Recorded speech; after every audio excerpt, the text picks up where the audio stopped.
আজকে বানালাম খুরমা গজা মুরালি, যে যে নামে চিনেন। কেউ হয়তো বলবে সময় নষ্ট, কেউ বলবে দরকার ছিল না, কিন্তু জীবন তো একটাই। যখন যেটা মনে চাই সেটা না করলে এই জীবনটাই কবে উপভোগ করব। হ্যালো এভরিওয়ান, আসসালামু আলাইকুম, welcome back to my daily blog. আশা করি আমাকে যে যেখান থেকে দেখছেন সবাই ভালো আছেন এবং সুস্থ আছেন। তো আজকে আমি বানাচ্ছি খুরমা গজা মোরালি, যে যেটাই বলেন। আমাদের এলাকাতে এটাকে গজা বলে, খুরমা বলে, আবার অন্যান্য জায়গায় মোরালি নামেও পরিচিত। হয়তো আরও নাম থাকতে পারে, সেগুলো আমার জানা নাই। তো আমার আজকে খুবই খেতে ইচ্ছা করছিল, তো ভাবলাম ঠিক আছে তাহলে একটু বানিয়ে ফেলি। আর আমি রান্না বাড়াই খুব এক্সপার্ট, তার কারণ আমার যে কোনো রান্না করতে খুবই ভালো লাগে। যদি একটু গোছানো থাকে, রেডি করা থাকে, তাহলে রান্না করতে আমার কোনো প্রবলেম নেই।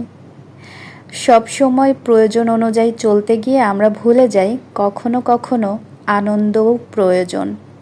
যেটা মনে চাই সেটাই করা উচিত। জীবনে সব কিছু করতে হয়, কখনো রান্না, কখনো যুদ্ধ, কখনো খালি হাতে শুরু করে নিজেকে গড়ে তোলা। জীবন শুধু বেঁচে থাকার নাম নয়, বাঁচার মতো বাঁচার নামই জীবন। অনেক সময় আমরা জীবনের মানেটাই ভুলে যাই। আমরা অনেক সময় ভুলে যাই আমাদের জীবনের গতি কি রাখা উচিত, কি করা উচিত, কি না করা উচিত। কিন্তু সেটা না করে আমরা এত আজে বাজে কাজে বিজি হয়ে যাই যে আমরা জীবনটাকে উপভোগই করি না। অন্যান্য দুনিয়ার মানুষের প্যারা, অন্যান্য সব কিছু করতে গিয়ে আমরা নিজেদেরকেই সময় দিই না, নিজেদেরকেই বঞ্চিত করি। তাই নিজের জন্য কিছু কিছু করা উচিত, নিজের ভালো লাগার বিষয়গুলো তুলে ধরা উচিত। এক একজনের ভালো লাগার দিক এক এক রকম হতে পারে। যার যেটা ভালো লাগে সে সেভাবে নিজেকে প্রেজেন্ট করবে, সেভাবে নিজেকে তৈরি করবে এবং সেভাবে সে চলবে। তাহলে অন্তত একটু হলেও নিজেকে প্রশান্তি দেওয়া যায়। সবসময় তো অন্যের কথা ভাবাই হয়, সেখানে নিজের জন্য তো কিছু ভাবা উচিত। স্বামী, সন্তান, বাবা মা, শ্বশুর শাশুড়ি, আত্মীয় স্বজন, সমাজ, সবার কথা শুনে দেখে বুঝে আমরা চলি।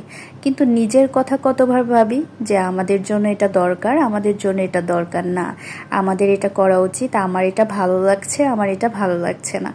তো সেরকমই। তো যার যেটা করতে ভালো লাগবে। আমার তো রান্না করতে ভীষণ ভালো লাগে, তাই আমার যখন যেটা মনে চায় আমি রান্না করি। এছাড়াও আমার ভালো লাগার অনেক কিছু আছে। তো সবাই